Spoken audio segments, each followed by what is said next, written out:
गुंतता हृदय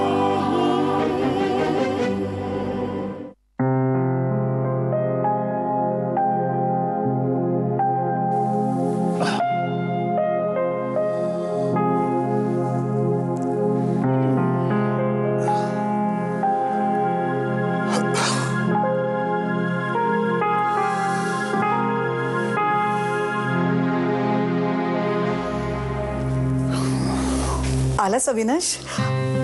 अरे सकाळपासून होतास कुठे तू? आणि तुझा फोनही बंद होता. आई फोनचंही मायासारखंच झालंय, बॅटरी खतम. ए उगीच काहीतरी मूर्खासारखं बडबडू नकोस आता. पण मला सांग, तुला काय झालंय आज? गॅस भरलेल्या फुग्यासारखी तरंगतेस. अरे नैनाचा फोन आला होता. तिला डॉक्टर किटनचा रिप्लाय आलाय आणि ते तुझ्यावर उपचार करायला तयार आहेत. नैनाने सगळे डिटेल्स मला मेल केलेत. आता अजिबात वेळ वाया न दवडता आपल्याला लवकरात लवकर निघायची तयारी करायला पाहिजे. तुझ्या विजाचा तर प्रॉब्लेमच नाही, माझ्या विजाचाच प्रॉब्लेम आहे. ते तू बघ आता काय करायचं ते लवकरात लवकर. आणि ते तुझा तो कोण माणूस आहे त्याला? हो हो हो हो, जरा दम खा. बोलण्याच्या मध्ये श्वासही घ्यायचा असतो. तुला शाळेत शिकवलं नाही का? आता न्यूयॉर्कला उतरेपर्यंत मला दम नाही. आई हे बघ, तू अशी ओव्हर एक्साइट नको होस. आता डॉक्टरांनी फक्त ट्रीटमेंट करू एवढं सांगितलंय. अगं याचा अर्थ मी बरा झालो असं नाही होत. हे आता बोलायलाच हवं होतं का? आई उगाचच खोटी आशा बाळगण्यात. ही आशा खोटी नाही बाळा. यावेळी आपल्या उपचारांना नक्की यश येणार. देवाच्या घरचा न्याय अजब असतो बाळा. ज्या नयनामुळे तू तुझं आयुष्य जगायचं सोडून दिलं होतंस, त्याच नयनामुळे ते तुला परत मिळणार आहे.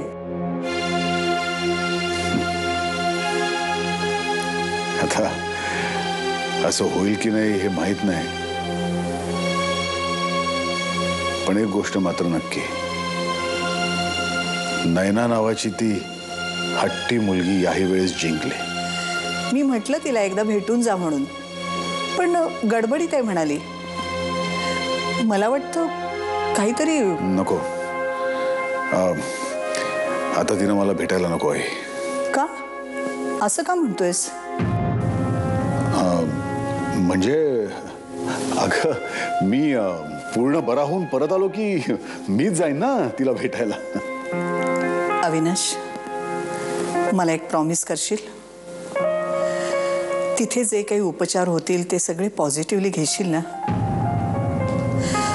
माझं मन मला सांगतंय यावेळी आपण नक्की जिंकणार.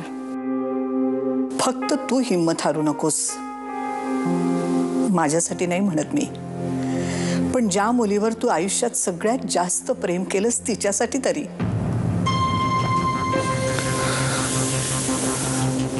आई, ज्या मुलीवर मी आयुष्यात सगळ्यात जास्त प्रेम केलं ना, ती तूच आहेस. अविनाश, आणि मी प्रॉमिस करतो, मी फाईट करेन शेवटच्या श्वासापर्यंत. नाही, शेवटचा श्वास नाही. आता बोलण्यात सुद्धा निगेटिव्हिटी नको. मी बरा होई नाही.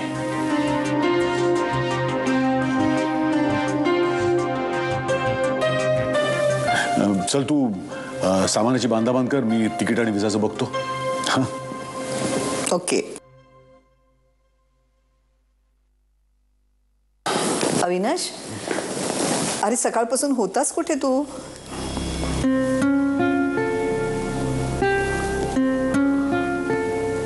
तुझ्यानंतर जिच्यावर सगळ्यात जास्त प्रेम केलं तिचे ऋण फेडण्यासाठी गेलो होतो.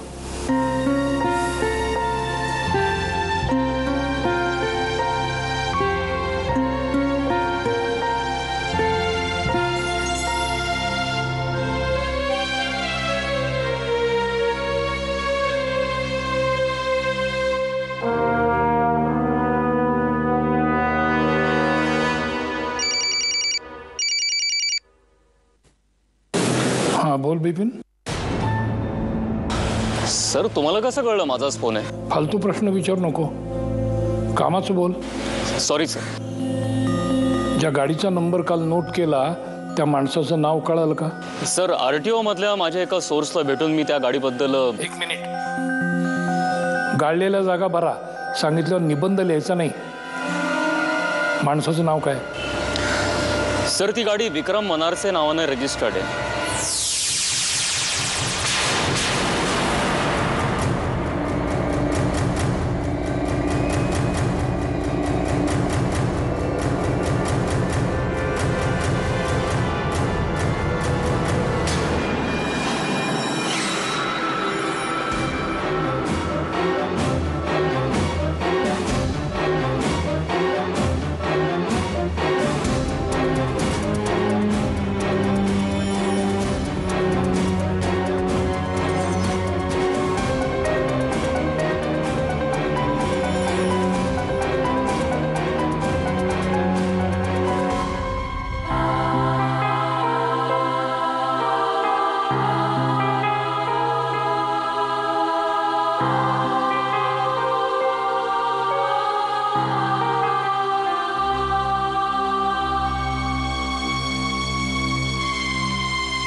का वागलीस अशी माझ्याशी नाही ना? का मला विश्वासात घेतलं नाहीस तू? का असा संशय घ्यायला लावलास? विक्रम तू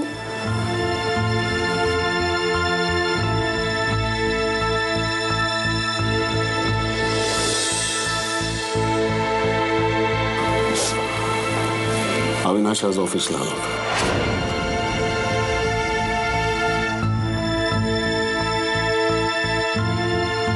काय? मला सगळं कळलंय. पण तू का नाही सांगितलंस मला?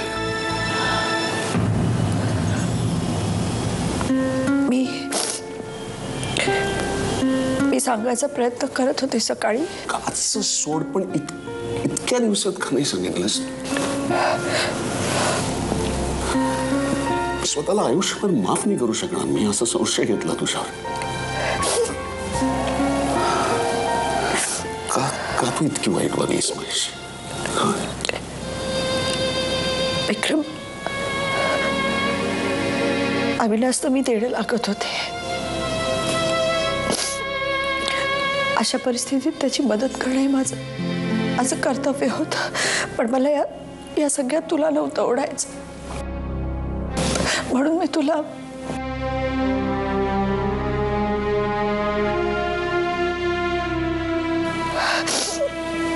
पण असं करता करता माझ्याच संसारात वादळ उभं राहिलं. तुझ्या जागी दुसरं कुणीही असतं तरी मी त्याला माझा संशय आला असता. तुझी चूक नाही याची, चूक माझीच आहे.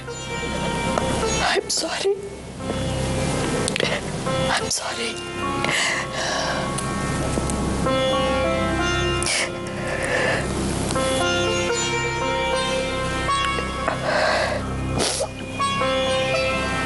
मलाही तुला एक गोष्ट सांगायची नाही ना.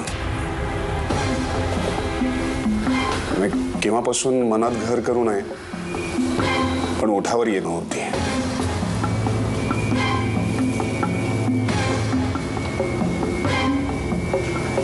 काय?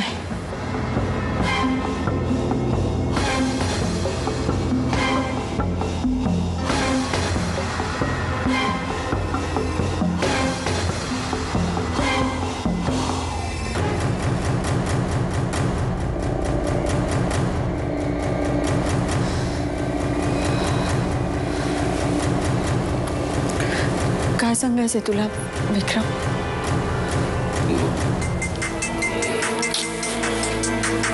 कोणाचे?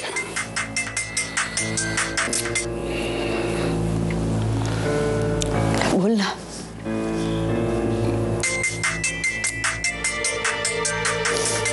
कुणाचा फोन आहे?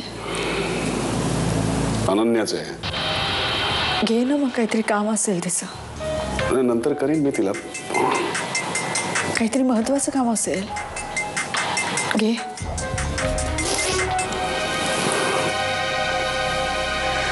हां काय ग? हाय, पोचलास तू घरी? हो का? का काय, मी तुला मिस करत होते. ओके लिसन, आज आपण संध्याकाळी भेटूया का प्लीज? घरी काहीतरी सांगून बाहेर पड ना. हवं तर तुझ्या घराच्या इथे भेटूया. अनन्या, मी तुला किती वेळा सांगितलं की ऑफिसमधली कामं ऑफिसमध्ये करत जा का? घरी नको फोन करू त्यासाठी. विक्रम, उद्या ऑफिसमध्ये भेटल्यावर बोलू ना आपण. हां, बाय.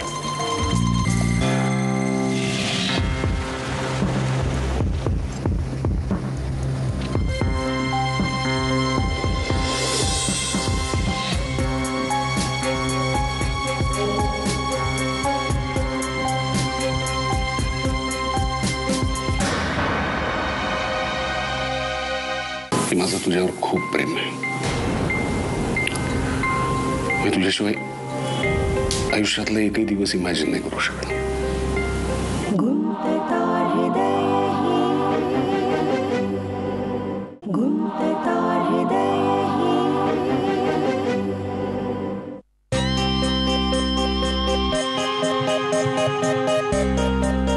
सांग.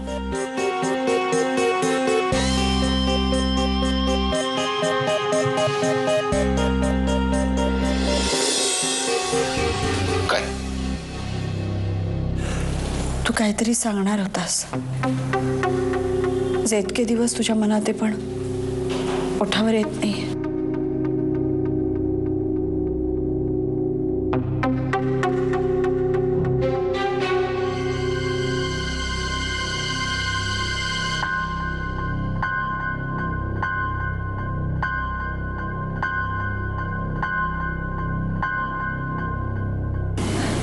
हेच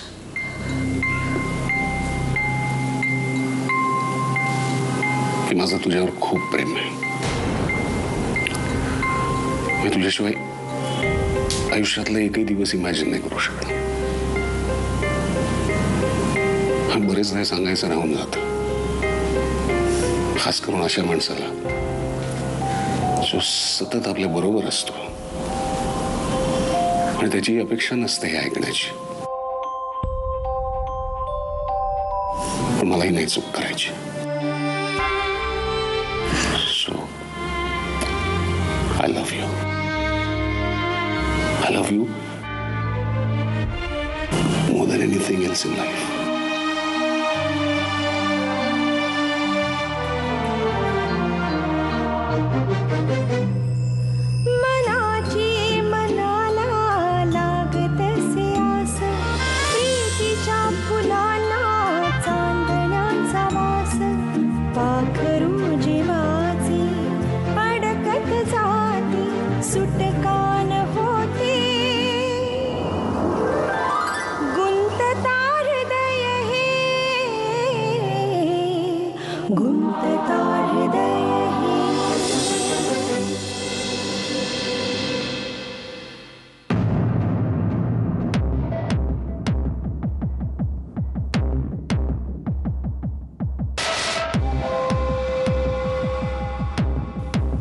Hi, sweetheart.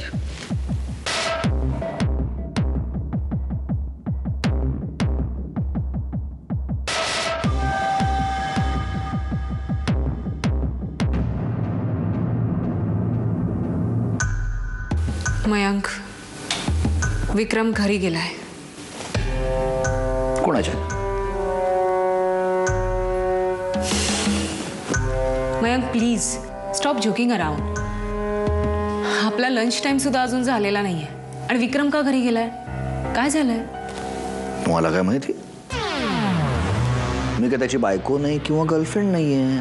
आय नो, पण तू सकाळपासून त्याच्या केबिन मध्ये होतास. विक्रमच्या केबिन मधला फ्लॉवर पॉट सकाळपासून त्याच्या केबिन मध्ये. इनफॅक्ट गेली कित्येक वर्ष त्याच्या केबिन मध्येच आहे. त्याला जातेस का विचारायला? मयंक, तुला माझ्या प्रश्नाची उत्तरं धड द्यायची नसतील तर दॅट्स फाईन. मला विक्रमची काळजी वाटत होती म्हणून विचारलं. हो, तुला नाही सांगून गेला? त्याने जर सांगितलं असतं तर तुला विचारण्याची काहीच गरज नव्हती. हां, गरज नसेल तर या मयंकला विचारतो तरी कोण, हो की नाही? आणि विचारलं तरी समोरच्याच्या प्रश्नांची उत्तरं तू धड देशील याचीही काही गॅरंटी नाही आहे. अनन्या, ज्या प्रश्नांची उत्तरं मला माहितीच नाही आहेत असे प्रश्न जर तू मला विचारायला लागलीस तर मी तरी काय करणार? आता विक्रम लवकर घरी का गेला मला काय माहिती? त्याचं पोट बिघडलं असेल, किंवा सकाळी आंघोळ करून आल्यानंतर गिझरचं बटन बंद करायला तो विसरला असेल ग, म्हणून गेला असेल. मग अशी आलेला तो माणूस कोण होता? कोण माणूस? मयंक, जेव्हा तू केबिनमध्ये होतास विक्रमच्या, तेव्हा तो माणूस आला होता, तो उंचसा. ओ, तो उर्दू इंटू इंग्लिश डिक्शनऱ्यांचा फिरता विक्रेता होता.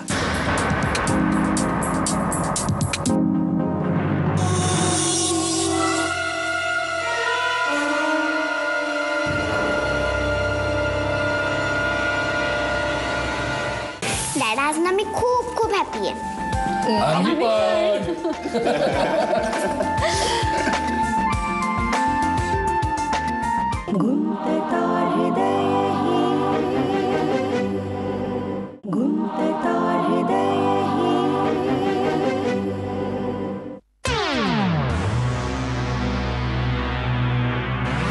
अनन्या, मी मित्रांच्या चुगल्या करत नाही, माहिती आहे ना तुला. म्हणजे चुगली करण्यासारखं काहीतरी घडलंय. Am I right? मयंक, तू मित्र तर माझाही आहेस. जिवलग. हे बघ, मी तुला चुगली करायला सांगत नाहीये. मला फक्त एवढंच जाणून घ्यायचंय की विक्रमच्या आयुष्यात असं काय घडतंय ते मला माहित नाहीये. माझी कितीही इच्छा असली ना अनन्या, तरीही मी तुला सांगू शकत नाही का. पण का?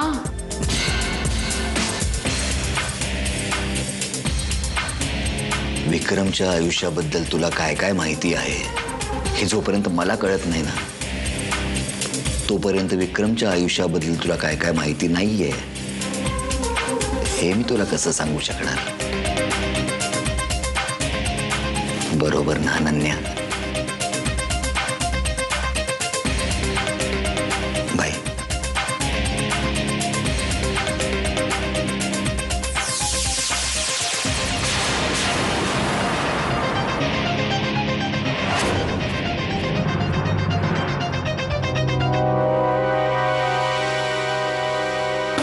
बरं का विक्रम, माझे वडील सोनोपंत सहस्रबुद्धे नेहमी म्हणायचे, माणसानं खाण्यापिण्याच्या बाबतीत कसलीही तडजोड करू नये. सरकारी कचेरीत कामाला होते ते. चांगला 6 मजली जेवणाचा डबा कचेरीत जायचा बरं का. बाप रे. त्याच्यामध्ये 4 पोळ्या, छान मूत पाडलेला भात, 2 भाज्या, आमटी आणि भुरकावंसं वाटलं तर गोडं वरण, सोबत ताक, मग सीझन असेल त्याच्या कोशिंबिरी, लोणचं आणि पोह्याचा पापड ठरलेला. हे काय रोज जेवायचं एवढं सगळं? मग त्यांना 1 तासाचा लंच टाइम कसा पुरायचा? नाहीच पुरायचा. बाबांचा लंचावर सगळ्या ऑफिसची पंगत संपेपर्यंत चालायचा. पण मग कामासाठी आलेली लोक खोळंबायची नाहीत? बाबा त्यांना आपल्यासोबत पंक्तीला बसून घ्यायचे ना. काही माणसं तर मुद्दाम बाबांना लंच आवरमध्ये भेटायला यायची. कारण का? तो सहस्रबुद्ध्यांच्या डब्यातलं जेवण मिळणार म्हणून. तात्पर्य काय? माणसानं जेवणाच्या बाबतीत कसलीही हायगाई करू नये. मनास रुचेल ते खावे. शेवटी सगळी धावपळ त्यासाठीच तर आहे, नाही ना? तो गुलाबजामचा बोल उचलून ठेव. इथं कोणाला गुलाबजाम हवेत? भात आहे, हो, घेईन नंतर. कुणी काही म्हटलं तरी गुलाबजाम मिळणार नाही. आई, खाऊ दे ना एक दिवस. नाही ना, तुला माहिती आहे ना. आज गुलाबजाम किस खुशी में? अरे ते शेठ मिठाईवाल्याकडे गेले होते. तुला आवडतात ना म्हणून मुद्दा म्हणले. गुलाबजाम आवडत नाही असा सहसा माणूस शोधूनही सापडणार नाही. काय? तरी तुम्हाला मिळणार नाहीत.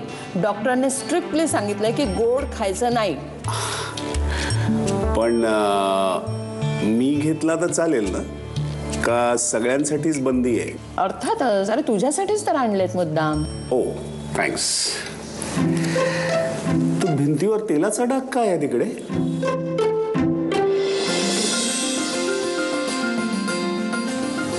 कुठे डाग? ओ, नाहीये का? तो लाईट पडलाय ना तसा, म्हणून मला असं वाटलं तो ऑप्टिकल इल्युजन. हा हा, मस्त मस्त. काय मस्त काय? जेवण आजचं ग फार सुरेख झालंय. हे असं जेवण जेवल्यानंतर बाहेरचं कोणाला काही खावंसच वाटणार नाही.